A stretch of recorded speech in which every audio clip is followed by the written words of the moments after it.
I'm not a professional actor. I'm here to tell you a little bit of my story. So in 1982, I was living in Florida, attending the community college, getting straight A's, living with my father and his new family.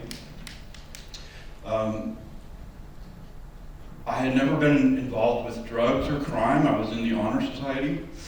I did have undiagnosed ADD and undiagnosed depression, primarily due to my mother having emotionally and psychologically abused me from the time as far back as I can remember. My mother was homophobic, and she had some extremely toxic ideas about masculinity. One October night, my father rummaged through my belongings and found my adult magazine intended for gay men. In a fit of rage, she disowned me. My mother, never needing persuasion to join in my abuse, permanently disowned me as well. I had nowhere to go. I fell through the enormous crack in our safety net, and I spent 4 years homeless.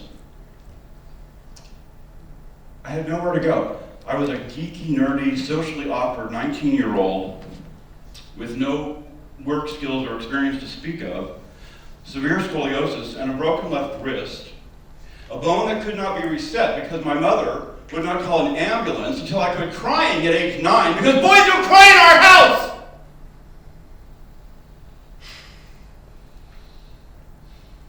I had nowhere to go. The closest thing I had to a friend was Kevin, who would pay me just enough money to survive in my car for a week or two, if I would have sex with him, but never enough money to get an apartment. There were no government benefits available to me. The government didn't believe I had worked long enough to have earned any benefits. And you try getting a job with no address, no phone number, no experience. It's impossible. So how did I survive? Miracles, essentially. I had help from people that I could never have expected help from. One lady, a stranger, practically gave me a perfectly good yacht of a car. It was a 1973 metallic navy blue Pontiac Catalina. And that car sparkled like the night, and I slept in it for 7 non-consecutive months. These days, my security needs are all being met. But the nightmare didn't end 33 years ago when I got a good union job with benefits. It continues even now with PTSD that causes flashbacks and sleepless nights and forces me to do battle daily to keep my head above depression. In my estimation, homelessness in America amounts to a systemic annihilation of society's weakest and most vulnerable members. 1 out of 4 LGBT youth who come out to their parents gets disowned by one or both of those parents.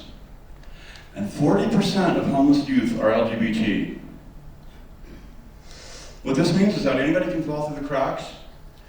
Our social safety net is woefully inadequate. And even if you don't currently have a mental illness, the torture of homelessness could render just about anyone that way.